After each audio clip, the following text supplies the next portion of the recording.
What's up, YouTube? This is Ultimate Shield 340 back at it again with another Division 2 video. In this, you will see that we are going to go ahead and go against the Black Tusk, and I am using the Vile Jammer build. Yeah, so let's get it. So first things first, I go ahead and I try and set myself up fairly close to the enemy, so that whenever I use the Jammer, as you can see, it'll hit the most amount of enemies that I can. At this point, I'm trying to just go ahead and continue to mark targets like I typically do and sort of reposition myself into a good place. As you can see, there's enemies and stuff that's coming down. I'm trying to mark them as they come in. It's very easy for you using the blue screen to go ahead and hit those targets when they're coming out of the spawn area. I would highly recommend that you do that if at all possible. And you know, it really maximizes the amount of damage that you're able to give and the status effects if you're able to hit a lot of targets all at once before hitting those max blue screen stacks. One of the downsides about blue screen is that, you know, it does actually take a lot of stacks before you can actually get any maximum benefit from it, but you actually don't need as many stacks as you think you do.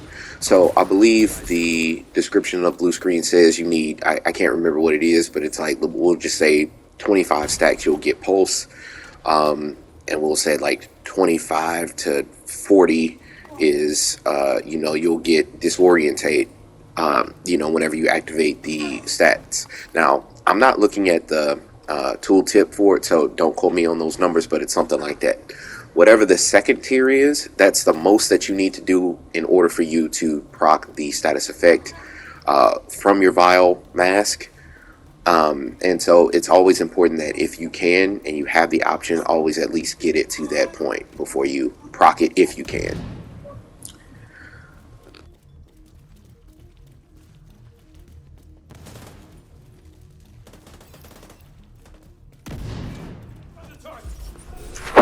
So this next part, we got a lot of people coming in out of the spawn. Again, just go ahead, try and stack. Make sure to prioritize the you know, the dogs and stuff, because I feel like if you're going to play the Vile Jammer or using this build, you should probably prioritize the electronics and keep those from, you know, doing exactly what you see here on screen. So go ahead and heal myself using that repair skill. It's really important that you maximize your repairs on this, in my personal opinion, so that you're able to get back into the fight much faster. Using that specialization weapon in the spawn, clearing out those mobs as quick as possible, and then using my chem launcher to go ahead and support my team and heal them up from afar. I really enjoy this build as well. As you can see, you can go ahead and pulse through walls. I think that's a big strength of this, to be able to, you know, hit those enemies that are, you know, either out of sight or, you know, you can't quite reach them because of elevation. You'll be able to knock those guys out with the Vile mask effect, the toxic delivery, and you can continue to go through the mission and not get lost like me, but, you know, keep going and make sure that you're continue to put pressure on the enemy team and making sure that you're able to continue to put out damage.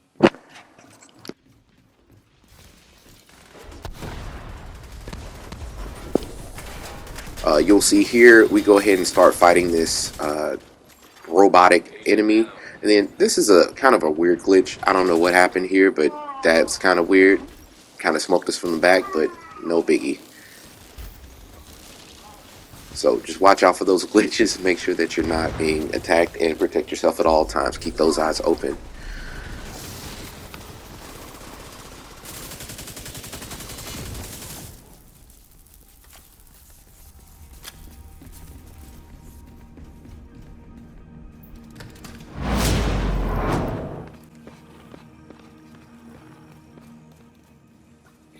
All right, we came into the next section here, and what we're gonna do is try and set up, and I'm going to sort of like look over the battlefield to see, you know, what's going on, and you know, see what I can do. So start off by jamming everybody, mark the targets, and then we are going to, I'm gonna hit tag team there and make sure that I'm sort of taking a look around the battlefield, making sure that we're not getting flanked, and we're not at this time. One of the things about this build I really enjoy is the fact that you can go ahead and hit targets no matter what elevation they are.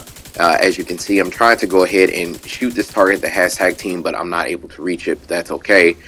The good news is that there's a lot of skill haste in this build, so I'm able to get the Jammer Pulse back, even though I have not proc tag team. This time I was able to do so, and we're able to continue to put pressure on the enemy team. Now, as I'm doing this, I'm sort of keeping an eye out for my teammates, making sure that their health is topped off, in case I need to go ahead and, maybe heal anybody. Right now, we're all in a pretty good spot, and I noticed that the next wave is coming out, so I kind of move out of the way, kind of take a step back, protect the flanks, and continue to jam everything around. I go ahead and I knock that, that I can't remember what it's called, but that drone, I guess is what it's called, over using the jammer. Heal myself right back up to full. That's another reason why I really enjoy this build. It has a lot of repair skills. I apologize. And with the incoming repairs added to it, it makes the heals more efficient. So, I can go ahead and get back to full much, much faster. Gonna go ahead and continue to pressure the dogs. I feel as if whenever you see electronic enemies like these dogs, I usually try and prioritize those, mark the targets while I do so. The whole purpose of the build is to not only provide a lot of damage in the AoE situation, but also to knock out those electronics that Black Tusk is known for. So I feel as if you're not focusing those targets, then electronics first, and then, sort of the rest of the team, the enemy fire team, I think you're sort of not prioritizing the correct way. But that, again, just my opinion. Sometimes you don't have that option. Sometimes you just have to shoot what's next to you.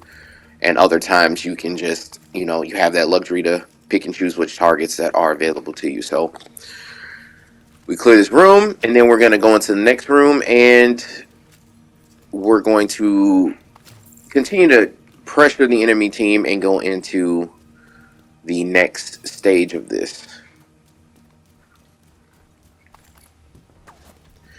So we're here in the next stage. I immediately sort of get ahead so I can pulse everybody in one area. As you can see, all the status effects that are all ticking away all at once. Personally, I really enjoy seeing that. All those numbers tick across the screen really kind of does something for you. Well, for me at least.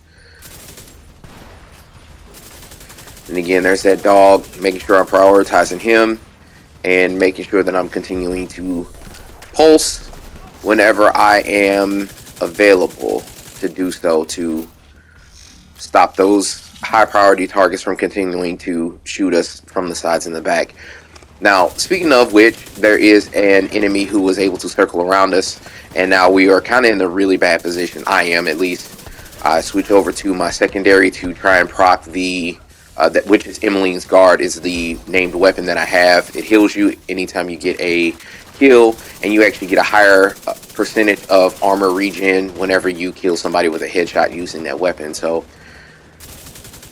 go ahead and reposition, kill the ads that are flanking us, and I notice again I'm being flanked off to the side.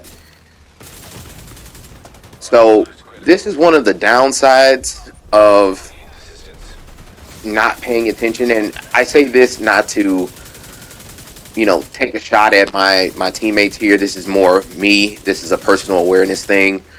I'm so used to playing on what is called the fog of war is actually what it's called, where it doesn't show anything on the radar. And when I have it available, I get out of the habit of actually taking a look at it like I should. So that's what happens when you're not using your awareness to your fullest potential, such as I've done there. Good news is we were able to win the day, and nobody went down or anything. So pick up your loot, you keep going on. But just something to think about whenever you're playing. It's always been very interesting to me ever since I started making these YouTube videos where I'm watching my own gameplay come back to me. and I'm identifying some areas where I'm like, okay, well, I'm definitely too overconfident here. I push up too far here. I should have done a little bit differently than that. And I'm not being overly critical of my own self. I don't think it's just, something that I've noticed. And so as I continue to make these YouTube videos, I try and, improve upon my own personal gameplay. And hopefully you all find it very entertaining as watch these videos. Speaking of which, I really appreciate everybody who's watching the videos, commenting, and subscribing. I have been gone and not being able to put out a video probably over the last few days for many of you don't know, but me and my wife, we just had a baby, so brand new baby girl. So we're starting to figure out, what's, what our groove is. So that's the reason why I've been gone. No, nothing bad, just actually all good news. And we're just trying to figure out, adjust to the new life situation that we have here, and it's been wonderful. It's a blast. So, in case you were all wondering. So we get into this next area. Go ahead and pulse. I'm trying to tag everything else. That red light over there is a danger to me. So I see it, start aiming for it, because that's one of those dogs. And I am seeing a teammate in the distance, low on health. Proc that blue screen effect, using the chem launcher to both support my teammates and also stagger the enemy using the exotic effect. Continuing the pulse. And I was trying to shoot that barrel, but that's one of the stage items. It's one of the very rare occurrences in the entire game where, the environment will actually poison you. Those barrels will poison you, and it does direct health damage. So, it will actually... I don't believe it will actually take your armor if you're standing in it. It'll just take away your actual health. And if your health goes down, it doesn't matter how much armor you actually have. You will also then, go down into your down state. So something to be aware of, something to be mindful of, and so just be careful. Going into the next room here, make sure to pick up some ammo, and we go into the next spot. So here, automatically from the very beginning, we're kind of being surrounded, and this guy is just standing here. I'm pulsing, and that's the enemy team that's sort of surrounded us here. So don't panic. Go ahead, take care of that guy, and we are going to, just kind of do what we've been doing before. But I wanted to position myself in a better spot. So I do that, but now see, this is where I am too overconfident, using the supreme tactic to get myself out of harm's way and making sure that I am in cover. But again, this guy is coming around. I'm able to go ahead and pick him off real quick. But that's what I mean when I say that when I watch these YouTube videos of my own gameplay, I notice where I'm being too overconfident. I should have just stayed back to where I am here and continuing to, support my teammates from, medium to long range. Now I can kind of push up, so, use this opportunity to use your signature weapon to go ahead and take out big groups of enemies, especially if they're spawning like I'm doing here. And you can really chew through a lot of health bars if you do that. Keep in mind, you can also use your skills while your signature weapon is equipped, just as an FYI. And just shoot these guys down and take them all out.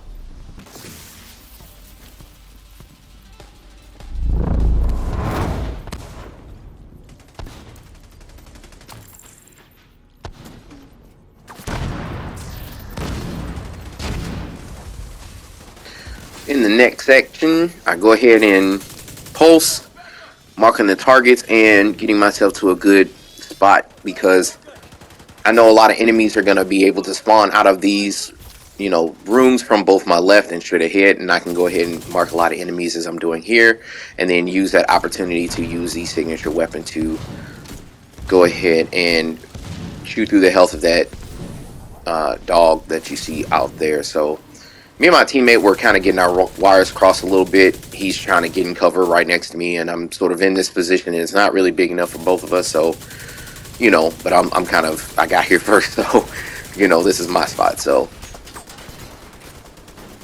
I move down to attack this dog, mark it with blue screen, and then pulse everybody.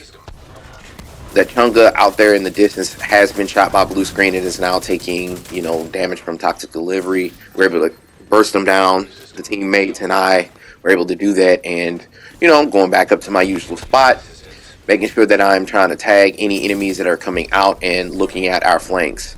Right there, I noticed that one of our teammates goes down. I did notice that he was able to get up pretty quickly, so no big deal, no need to go ahead and panic. But I'm also sort of paying attention to my teammate's health bar in the bottom right-hand corner, and I'm sort of seeing that he's being attacked and, he's taking a lot of damage, so I'm sort of, keeping an eye out for him in case he needs heals or anything that I can do to support him. So we get through this part pretty quickly, and then we just move on to the next area.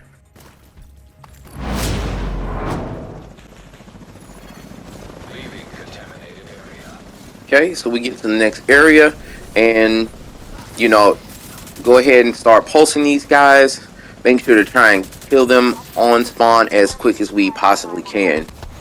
I see that the controller has gone ahead and deployed some kind of electronics, so again, I'm being overconfident, and I need to take a step back, make sure that I don't touch the poison, and then I get myself into a good position. Now, the unfortunate area is that, on the left, as you saw, one of our teammates did go down, and, we're kind of, all of us are actually in a really bad spot. So, switch over to my secondary weapon, heal myself, and try and make sure that I prioritize staying up before trying to pick up my teammate. So, go ahead and pick him up, and we're able to sort of recover even though we were in a pretty bad position. I dropped down a healing kit so that he can go ahead and he can be healed, and I am continuing to place pressure on the enemy team. Now, I notice there's a lot of enemies behind us, so I turn around to try and protect our flank, kill these guys. I almost go down, making sure to switch to my secondary, and we're just continuing to go down across the board. If it's one of us, another person is, and we're all in a really bad spot. So I'm trying to make sure that I'm prioritizing killing the ads behind us, but also making sure to pick up our teammates whenever at all possible. But again, you have to protect yourself first, right? Because if you go down, it's gonna be really hard to go ahead and recover. And you have to, sometimes you're going to have to rely on your teammates to pick you up, and they might not come immediately, or they, unfortunately might make a bad judgment call and, go out there in the open and you get killed, or you both get killed and he's trying to res you and you're not really doing a good job of, supporting your teammates. So, make sure that you're, being mindful of that. So, knock the drone down, or the dog, I'm sorry. Go ahead and stack up blue screen. Pick up my teammate over here, and yeah, we win the day. So that was this version. This is me going through this mission here. Go ahead and put out the GGs for the rest of the squad for going ahead and helping us out. This is just the daily for the week, and that's the damage numbers and everything in case you were ever interested. The build itself is more support style, so don't expect to be the top DPS on the thing. But yeah, well, that's the video. So I appreciate you taking the time to take a look, and take it easy, and I'll see you in the dark zone. Peace.